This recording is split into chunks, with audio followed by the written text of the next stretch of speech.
Where's your, are you on Undo video? it. Undo it. Yeah.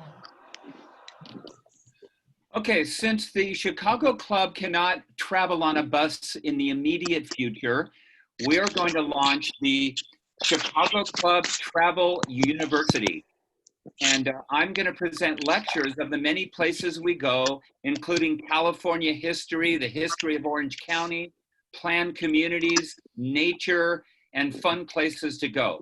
And since I'm a teacher, it's really a lot of fun for me to do this. I was born in Los Angeles. I've spent all my life in California, and I'm fascinated by the history of California. So today's talk is called Spanish Colonization to Statehood. I discovered in only 100 years, California went from an area of only Native Americans to a state of the United States. And that happened in less than 100 years. Wow. So I'm going to tell you this story, and it's pretty incredible. Fourth graders in California study California history, and then they never study it again. And I think that's a shame. So we're going to take a look at 4 periods of California history: the Native American period, the Spanish colonization period, and Mexican control. And historians believe, and you think about this, this happened the Spanish first came in the late 1700s. This all happened in about 100 years. So I have the Spanish flag, the Mexican flag, and the bear flag of California for you. So first of all, the native groups, when the Europeans first came to California, there were over 80 Native American groups living in California. They were mostly hunters and gatherers. And how do you think they got there? How did they get to California and Mexico and in South America? Most historians believe they crossed the Bering Strait. And these different groups settled throughout California, and they came all the way down into South America. Now, when the Spanish came to Mexico, they discovered the Aztecs. They were a large, warlike imperial group. But when the missionaries came to California, they were sort of lucky. There were smaller hunters and gathering groups throughout California. They were very diverse, and they spoke up to 64 different languages. Isn't that incredible? It was one of the most linguistically diverse areas in the world. By the way, the most linguistically diverse area in the world is actually Papua New Guinea. There were so many Native American groups that some of them specialized, like the group on the left, the Chumash. They specialized in these boats called tumals, and they were great fishermen, and they would go to the Channel Islands. The Native Americans around where we live were the Tongvas and the Ahashiman Native Americans. So it's a very, very diverse group of hunters and gatherers. Historians believe there were about 300,000 Native Americans when the Spanish arrived, and they were in hundreds of small autonomous groups. The Europeans noticed that they were grinding acorns a lot, because if they couldn't gather, if they couldn't hunt deer or pheasants or salmon, they had to get their protein from other sources. And you can see on the bottom left, we can see the mortar and pestle where they ground the acorns. And the acorns have a lot of tannins in them. So they had to put them in water to get the tannins out. And it turns out that they were able to get a lot of protein that way that supplemented their diet. The Europeans also noticed that these Native Americans would be digging in the ground a lot for roots and tubers. And they affectionately called them diggers. That was one of the slang expressions they used for these Native American groups. The Native American groups were sometimes called landscape-based cultures because they had to live in harmony with nature. Now, this group is the Ahashiman Native Americans who lived around your area, Laguna Woods, Laguna Hills, and San Juan Capistrano. It was believed that it was a wetter climate, and they were able to get a lot of shellfish and salmon from the water, from the estuaries. They also built homes called quichas. And you can see on the left, the home there that's in a conical shape. There aren't a lot of, they didn't obviously have cameras then, but artists would draw pictures of what the Native Americans look like. And if you look at the picture on the right, the Ahashiman people had tattoo-like features below their mouths and on their necks. Because they were hunters and gatherers, almost all of the Native American groups in the Southwest were excellent making baskets. They were woven baskets and coiled baskets. Also, there were baskets to carry their infants in, and some of the baskets were also used for gifts and storage. In the Southwest with the Navajo and Pueblo Indians, they made baskets, but they also made earthen jars to hold their food in. But I think you've probably seen many examples of these Native American baskets. There's a beautiful one at the Autry Museum up in Griffith Park.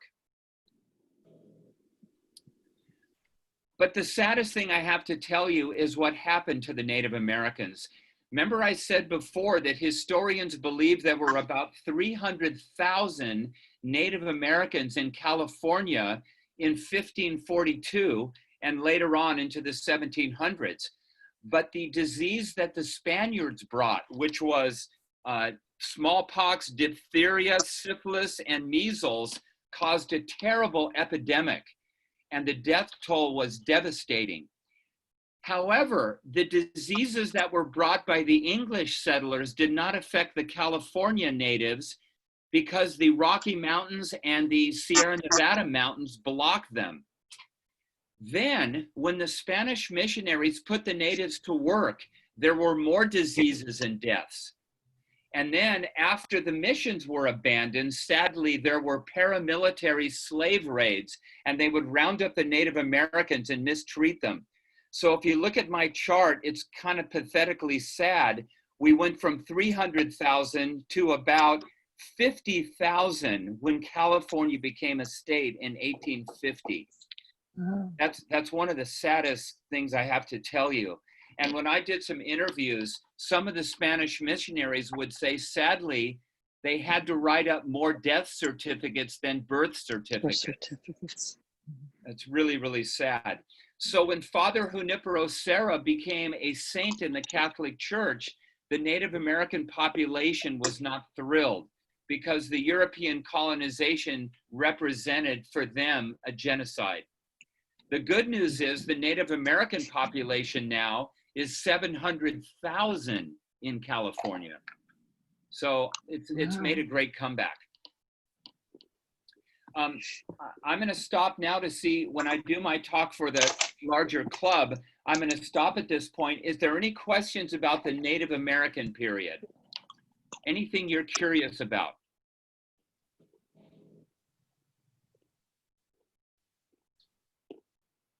I'm going to go through the slides. Any questions? Bill, Yes. what are the populations of the current tribes that are existing in the area? Yeah, one of the largest groups is the Chumash in the Santa Barbara area. The largest Native American group in the United States is the Navajo. They're the largest Native American group. But in California, the population is 700,000 out of 40 million. So I think that's a positive sign. But there's still, you might have read that the COVID crisis has hit the Navajo population terribly, and the Native American population in the United States has some of the most grim health statistics. They tend to live in more crowded dwellings, and they suffer from lots of diseases like high blood pressure. So this is kind of the latest sad part of this pandemic that we're suffering. I have to tell you, with this large group of Native Americans that lived in California, it's kind of amazing when you think there were 64 different groups in our state, and they were quite different. Do you remember the Algonquin in Native Americans from New York? Yeah. New York, yeah.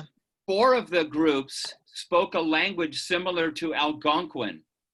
Some of the Native Americans spoke a language similar to Shoshone, and others spoke a language similar to the Aztec language, which I find really interesting. I read Okay. recently something that was very interesting, that the Basque language of Spain has a lot of similarities to 2 other languages. One is Finnish and the other is Sioux Indian. Wow, Sioux Indian, wow. Yeah, because the Finnish. Basque language has nothing to do with Spanish at all. That's Yeah. really interesting. Okay, I'm gonna go Bill, into I have a question. Yes, So often you hear about when construction's being done and they suddenly discover the burial grounds of the Native Americans, and a lot happens to protect it. I think there's some of those out by Temecula and what have you. Obviously that's all part of this, but so when they lost their population from 300,000 to 50,000, all their burial grounds were considered sacred? Is that that happens is through true. this story? And in 1970, when California passed the California Environmental Quality Act, it required anytime there was a large project where they had to do excavation or building, they had to have an archaeologist on site to see if there were any Native American artifacts that were being uncovered. That's a very important part of California law. I don't know to the extent that they have to have a representative of a tribal culture, however. Wow. Yeah, that's a good question. Well, my daughter works for the Metro. She's an environmentalist specialist, and they're doing a project near the Metro building. And during the escalation last week, they found 95 bones. So they had to stop the project, and everything has to be analyzed to see, Wow. because they Yeah. have to see if any of them are Indian bones. Yeah. Nice. Because where the Metro building is, that was like the center of LA, and they had tribal Right. burials there. Yeah. So they're very cautious, and there's a lot of rules and regulations. Yeah. You know, there's a book called 1491. It's a book about what the United States was like before the arrival of Christopher Columbus to the New World. And they found out that the Native American population was much larger than they thought. It wasn't just a few hunters and gatherers. So I thought that was a fascinating book. Okay, I'm going to go into my next section now. My next section is Spanish exploration. Why were the Spanish interested in California? And the answer is they weren't. They were more interested in finding Asia. They thought when they went from Spain, they would get a passageway to Asia. But they landed, Christopher Columbus landed in what is now present-day Santo Domingo, and what they thought were Asians, they called them Indians. But as you know, they quickly discovered that there was gold. There was gold in Peru, and there was gold in Mexico. And the Spanish had this idea that they would become very rich. So they sent the conquistadores out to the New World. And they mostly settled in Mexico City and Peru. But if you look at the map, look at California. You don't see it, do you? California is off the beaten track. California is above Baja. But they thought that California was a mythical land that I want to tell you about now. So first, they sent Juan Cabrillo, who was actually of Portuguese descent, and that he actually made his money with Hernan Cortez. He helped conquer the Aztecs when they came into the Valley of Mexico and they defeated Moctezuma. And he was one of Cortez's most important soldiers, and he also had a lot of slaves, but he was interested in getting even wealthier. So he commissioned 3 boats and he went up the California coast. And he actually entered San Diego in 1542. And as you know, it's a beautiful harbor. It's one of the best harbors in California. And the Chicago Club, by the way, went. I think Phyllis went on that trip. We went to the Cabrillo National Monument. And you could look down where Cabrillo actually landed his ship. Then he went up the coastline of California, and he he went to Monterey, but he never discovered San Francisco Bay. It was foggy, and he missed discovering the most important bay in California and one of the best bays on the Pacific coast. But they've reconstructed his galleon in the Maritime Museum in San Diego, which the Chicago Club also went to. And these Spanish galleons were amazing. They held 90 soldiers. They were called the Stallions of the Sea. So now when you go to San Diego, you can actually go onto Cabrillo's galleon and see what life was like and how crowded it was. So Cabrillo, just in a sense, was the first European to discover California, but it never led to any, they felt there was no gold there, and he never really got off the ship. So nobody would come back to California for 200 years, if you can believe it. Now, back in the 1500s, they knew that there was a land called California because it was part of a novel, and they thought there was a mythical land that was ruled by black warrior women, and the queen's name was Calafia, hence the word California. And they thought on the way to Asia, you would go along, see where the woman is in the middle? You would go along this strait, and that would take you to the Northwest Passage and on to Asia. And that's how California got its name. And that strait, in the early maps, the map makers were called cartographers.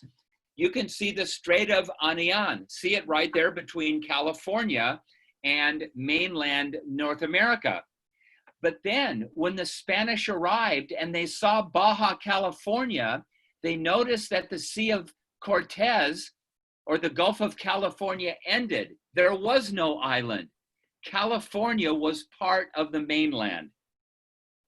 So I think that's a fascinating story, this mythical island. I think California still is mythical. We're just not an island. So the Spanish decided, okay, we better get serious here, because the Russians are starting to settle in the Northwest, and they're after the fur trade.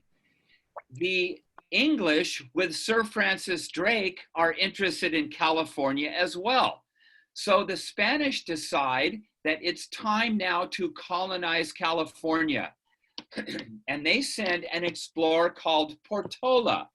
And that's the name of Portola Parkway in Orange County. And he lands in San Diego with Father Junipero Serra. But his first trip was without the missionaries. He would travel from San Diego through Orange County all the way up to Monterey Bay. He could see San Francisco, but he never explored it until his second trip. The Native Americans that he discovered along the way were very fascinated with these Europeans, and they were actually quite friendly. He was never attacked. They found his beard quite interesting and his clothing and horses quite interesting. So Portola would then take Father Junipero Serra up the coast and found the 21 missions, which made California so important for the Spanish. And that royal road, which was declared for Spain, is called El Camino Real, the Royal Road. And there you can see in the map on the left, the 21 missions. The first one is San Diego. The one at the very top is Sonoma.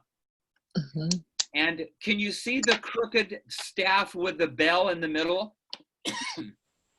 That was established in the 1920s as the historic El Camino Real route.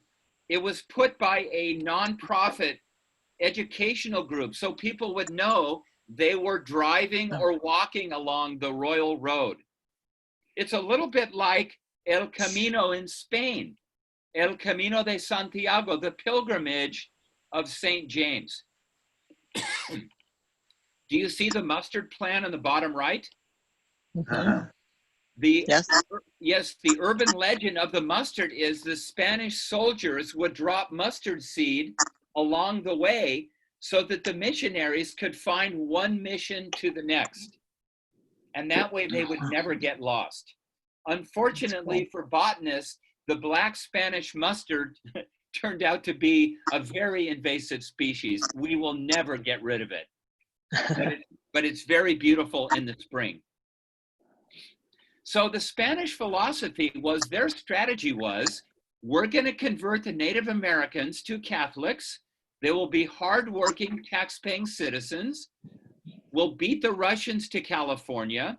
The English are busy on the East Coast. We've got it made. So their strategy was, we're going to build missions to convert the Native Americans. We're going to build pueblos or towns for trading. And we're going to build forts to protect the missions. So that's the three-pronged strategy. There are 4 presidios in California, and I've been to all of them. The best one is in Santa Barbara. It's kind of interesting. The average mission only was protected by 6 soldiers. Because once again, everybody, Spain was not finding any gold in California. They were mostly interested in settling it for religious and practical reasons. So they couldn't afford to send a lot of soldiers to California. So almost all the presidios were in a triangle square shape, a quadrangle for protection. And the soldiers' barracks were usually up front. The presidios were only attacked 3 times. There was a French-born Argentine pirate named Bouchard. He attacked Monterey, California, which is close to one of the biggest missions, and he was able to burn down several buildings. San Juan Capistrano was attacked also, and 2 buildings were destroyed. The other attack, and this is, by the way, this is the best presidio in California. This is the one in Santa Barbara. They did a beautiful job restoring it. And every presidio had to be within a cannon shot of the water in case a pirate would attack or another country would attack. But poor Santa Barbara didn't have enough soldiers, so the soldiers got the townspeople to walk back and forth across the walls to make it look like there were more people. So Bouchard never attacked. Now, we all know that the adobe is the #1 building material in Southern California and in California. That's because we have a Mediterranean climate. We don't have a lot of trees in California. The best trees are in the mountains, and they were too far away to bring. So the Spanish, with the Native Americans' help, built adobe bricks, and they had straw in them, and they turned out to be a very practical building material. The walls could be up to 3 feet thick, but there was a big problem. When it rained, they disintegrated. So they took shells and limestone and they covered the adobe so that when it rained, the buildings would not be washed out. Now, I was married in an adobe structure. I was married in the Serra Chapel in San Juan Capistrano. And in the summer, we had 120 people in the chapel. It was cool because the adobe walls were 3 feet thick. Just a little sidelight, it's kind of interesting. Before they built the missions in Upper California, Lower California, Baja California had even more missions. And they were built by the Jesuit order. The California missions were built by the Franciscan order. So Father Junipero Serra was a Franciscan, and he was born in Mallorca, Spain, went to Mexico City, was assigned to Loreto. Can you see Loreto on the map there? It's toward the bottom above La Paz. So Father Serra actually went all the way from Loreto up to San Diego. So he was, despite having he had a damaged right foot, he was a very vigorous man to do what he did. Right here. So the mission system, the average mission, it was a rather ingenious system. It had over 1,000 natives. They were anything from a religious center to a large estate. They usually raised cattle and sheep and specialty crops. San Juan Capistrano had California's first wine. They grew corn. They grew lots of crops. They also had a blacksmith. and the Native Americans were essential to the building of the missions and learning the trades. Obviously the Native Americans, some of them did not want to be baptized, and some of them fled. They left, but because the Spanish brought cattle, the cattle was destroying the local ecosystems. So the natives who tried to go back to their old hunting and gathering ways would find it difficult. So most of the Native Americans who initially were very curious about the Spanish missionaries, and they liked some of the products that they brought, many of them became baptized. There were some acts of rebellion, especially in the Santa Barbara area and the San Diego mission. Those were the largest rebellions. Now I'm going to stop here because I've covered a lot of ground. Is there any question about how the Spanish organized the missions? I just wanted to say one thing, and that is, my wife is a teacher. She made my son and I go through every single mission. Oh, wow. Wow. Yeah, we got a little tired of missions. Yeah. But the one in Lompoc, Yes. La Purísima, Yeah. Yep. fascinating because it's an actual working mission. Yeah. So somebody wants Yeah. to go to a mission to see some of this, but actually see them working it. That's a great one to go to. No, I agree with you. Because think about the Franciscan missionaries. They had to be religious leaders. They had to teach the Native Americans Spanish. They had to be builders. They had to deal with engineering. They had to bring water to the mission. It was amazing what they were able to do.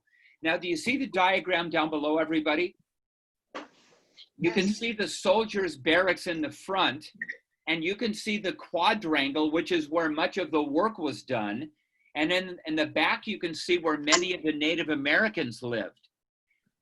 Early on, they allowed the Native Americans to continue with many of their ritual dances and language because they realized they couldn't have them totally leave their way of life abruptly. So it was a more gradual process. Any other question, guys? Okay, I'm going to go on to the next. The Native Americans obviously did the hard labor, the growing of the food, the working of the land, the building of the chapels. The word that they used was neophytes, meaning those that were recently baptized to Catholicism. The Chicago Club has visited several of these missions. This is the one we were going to go to just prior to the pandemic. This is called the King of the Missions, San Luis Rey. It's absolutely huge. It has 200,000 acres, 300 Native Americans work there, and they had 65,000 head of cattle. And that's in the rancho called Rancho Santa Margarita. So that's one of your largest and most spectacular of the missions. I think one of the most beautiful missions is the one in Carmel. This was the headquarters of the missions, and this is where Father Junipero Serra often worked, and this is where they did their administration work for the missions. This is where he is buried, and he, of course, in 2015, was made a saint in the Catholic Church. He performed a miracle, and Pope Francis declared him a saint while Pope Francis was in North America. Apparently, that's a requirement of the Catholic Church. When the Pope canonizes someone, the Pope has to be on the same continent where the canonization occurs.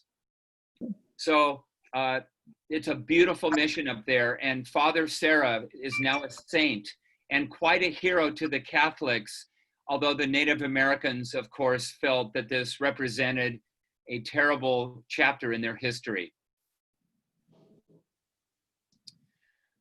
Our mission is absolutely beautiful. The mission close to us is Mission San Juan Capistrano, the jewel of the missions. The Old Stone Church on the right had the largest structure of any of the missions. But sadly, 22 years after it was built, there was an earthquake in 1812 during Mass, and 22 Native Americans passed away. And that is now a memorial to them.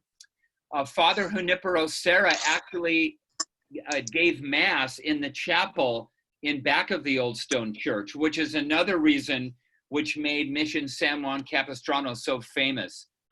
It's one of the most famous of the missions and one of the most heavily visited. And of course, the reason is the swallows. When the swallows started building their nests, these cliff swallows come all the way from Argentina. And when they started coming to the mission, it became a large tourist attraction. And in the 1930s, Leon Rene wrote, "When the swallows come back to Capistrano," pardon my singing, San Juan Capistrano became even more famous. So people from Hollywood, they could come down here for the day and have their photos taken. And they started to restore the mission, and it became one of the most popular of the 21 missions. This is a mission that most people don't go to. It's San Antonio de Padua. I found this mission interesting because it was on land donated by William Randolph Hearst. Yeah, this mission is to the west, to the east of Hearst Castle. It's just north of San Luis Obispo. Right. And Julia Morgan, who designed Hearst Castle, also built a hotel very close to this beautiful mission. Another famous mission is Mission Santa Barbara. And Mission Santa Barbara has never closed. The Franciscans have been working there. They were never kicked out of this mission. Even when Mexico kicked Spain out of California, the Franciscans were allowed to stay in Santa Barbara. So it's been continuously operated. Now, when you look at the facade, wouldn't you agree it doesn't look like the other missions? It looks kind of neoclassical, doesn't it? That's because the mission facade was destroyed twice during earthquakes. So when they rebuilt it, they decided to build it in more of a classical style. But this is a beautiful mission and in a beautiful part of Santa Barbara. And the Chicago Club has not gone there yet, but I'm going to highly recommend it. One of the really interesting stories of the Santa Barbara mission is the woman on the bottom left. Her name is Juana Maria. She was one of the last surviving members of the Nicoleño tribe. And this tribe lived in the Channel Islands. And back in 1830, some settlers decided they would go to San Nicolas Island and they would remove the small group of Native Americans from the island. And they went out there in boats and they were actually able to convince this small tribe to come back to Santa Barbara. However, the young woman on the left was stranded. Her name was Juana Maria. 18 years later, they took boats out there and they explored the island and they found her footprints. And they found a makeshift shelter, but they still didn't find her. The next boat that came in found this woman. She had been living on abalone shells, seal blubber, and fish for 18 years. They convinced her to come back to Santa Barbara. And she was of a small tribe called the Nicoleños. They brought her back and nobody could speak her language. The Chumash Indians in Santa Barbara were not able to communicate with her. But she seemed to be quite happy that she was in Santa Barbara and away from the tough life out on the island. But sadly, she died of dysentery 7 weeks after she arrived back into Santa Barbara. She is buried in the Santa Barbara cemetery right in back of the structure.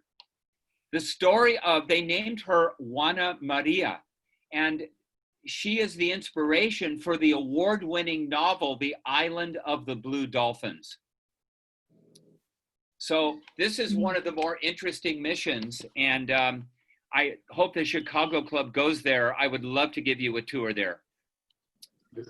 Okay, I'm gonna stop the slideshow for 1 second. I wanna go ahead for a second, and I wanna tell you that when the Spanish built towns in California and throughout Latin America, they said you have to build a plaza. Every town has to have a plaza, and it has to be oriented to the breezes. It has to be located near a church. And that's why it's so fun to visit Lima, Peru, Mexico City, San Miguel de Allende, because they all have plazas. The one in Los Angeles, I think you'd agree, is rather dusty because Los Angeles is a warmer climate.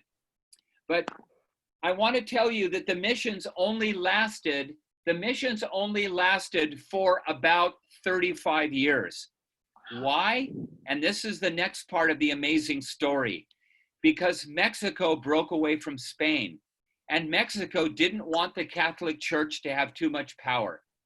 So the missions became secularized. The missions became abandoned. And we enter that period of California history called the Californio period or the Rancho period. That's a very romantic period of time. And I will tell you the story on my second installment of the lecture. But I want to go on now to the next part, and I want to ask you guys if you have any questions on what happened to the missions.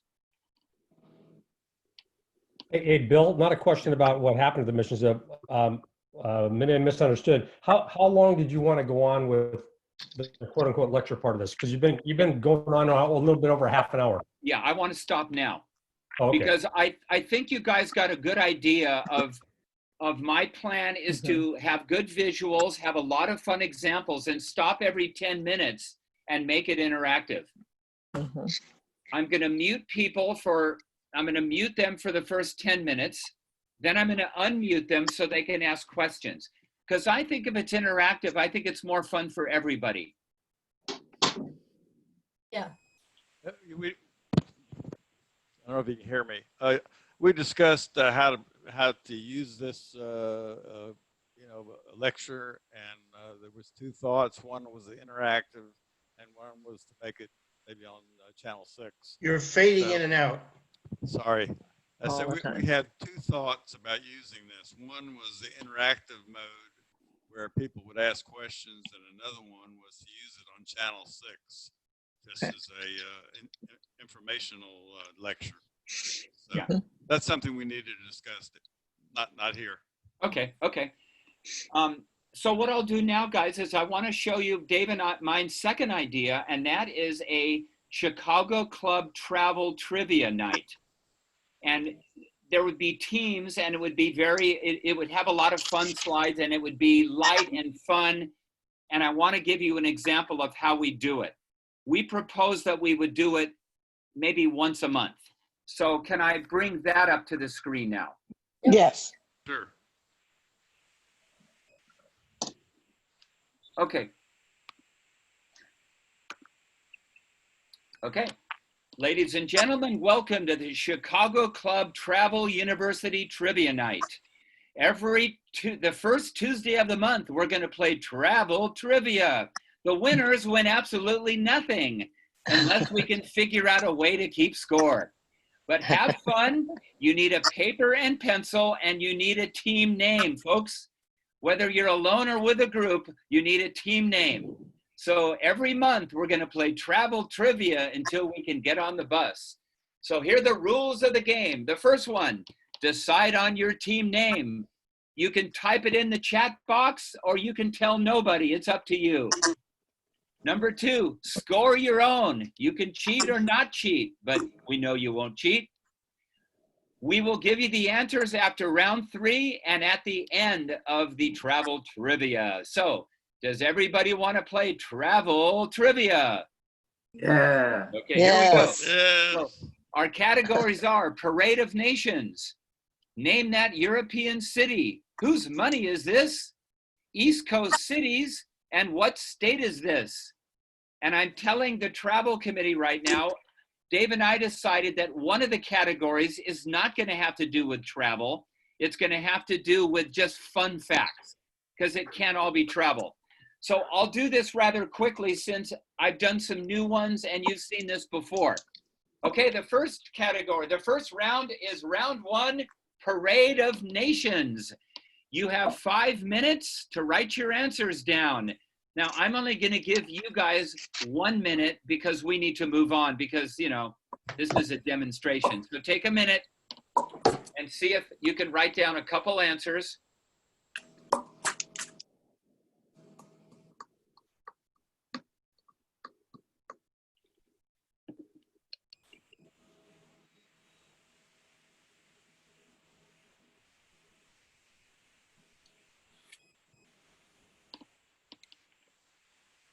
Is the type big enough for you to see? Mhm. Yeah. Good.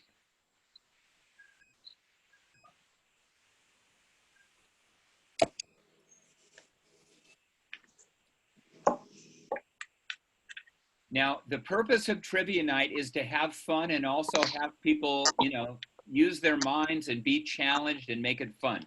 Okay, here's round 2. Name that European city.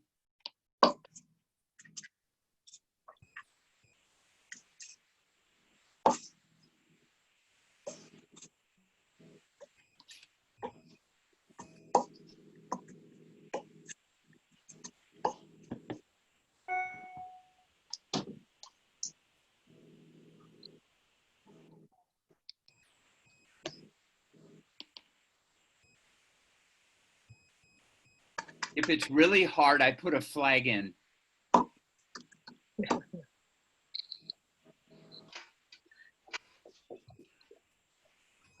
Okay, I'm going to go to the second part of round 2. Name that European city.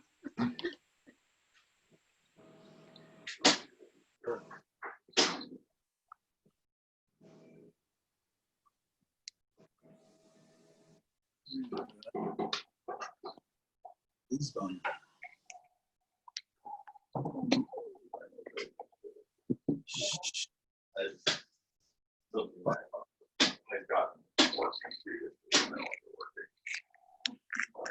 Okay, here is round 3. Where is this money from?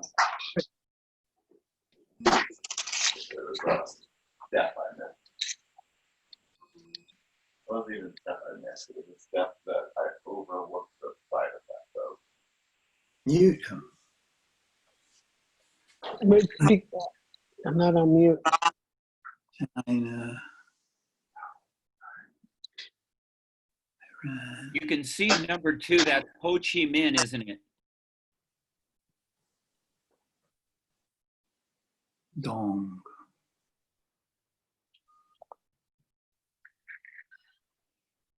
And Bernie, I was thinking that I could interact with Dave and I could interact with people a little bit to give them hints as they're doing it, Mhm. to make it a little bit interactive.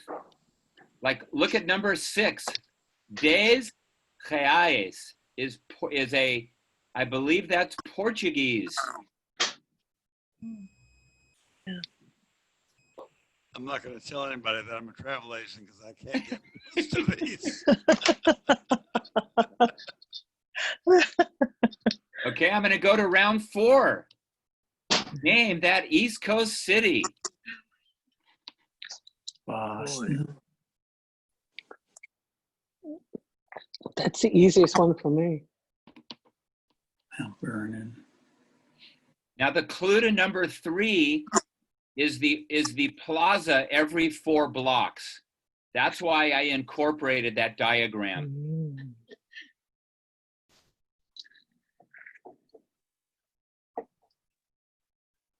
Washington. Hey, Louis, do you find these fun? Yes. Oh, by the way, guys, my wife is retiring Thursday. Oh, yay. Yeah, yay. Well, I'm sure we'll see her on the bus soon. You'll see her on the bus a lot more. That's great. Yeah, I'm so happy. She's such a wonderful teacher. The kids will miss her. Okay, round 5. I typically would have 5 rounds, by the way, but I added an extra round to show you an alternative. Name that state. Ooh. Boy. Washington. Number 4 is a real easy one. Not for most people, Mr. Louis. Really? Yeah. Is it number 3?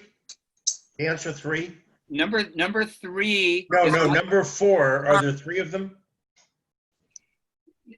Number 3 is not the same answer as number 4.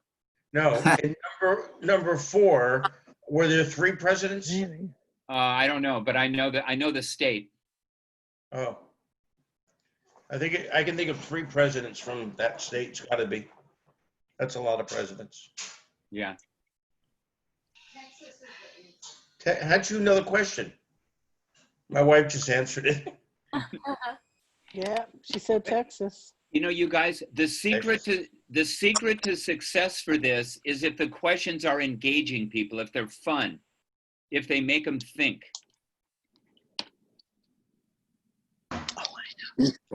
State, which is an expletive. Well, they always like these kind of questions on the bus, Bill, so we Yeah. know they like it. Yeah, I think so. Okay, now But Dave. they don't get a Huffy light? Oh, you know what though? They might get my book. Oh, we want the light. Hey, my book is now available on Amazon. Wow. Woo! Oh. Yeah. Yay. What's the title? It's called Not So Trivial Trivia Quizzes. Oh, Yeah. I'm going to buy that. Yeah, cool. Thank you. You'd be my second customer. No, I'll definitely get that. It'd be great for parties. Hey, Dave. Yeah. Are you a grandpa yet?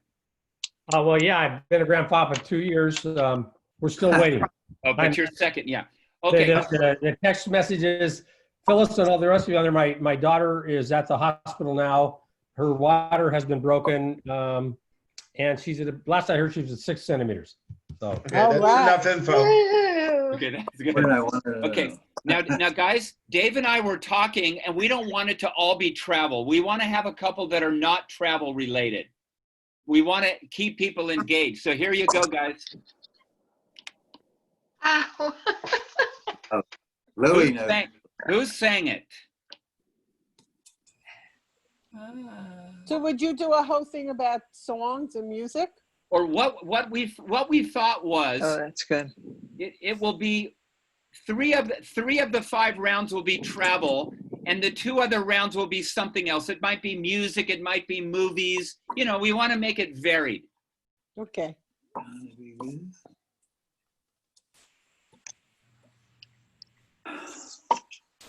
Great balls of fire. I had to put that one for the last. This is my category. I know. Yeah. That's Louis. Yeah, this is my category. Bill, do you want to terminate the recording or? Are you Yeah, still yeah. I thinking wanna show something you- needs yeah. be recorded? I want to show you the answers really. Do you want to see the answers, guys? No, because we're going to do this eventually. Okay. Yeah. Okay. I like both of them, Okay. Bill. I think it's very good. Thank you very much. I'm stopping the recording.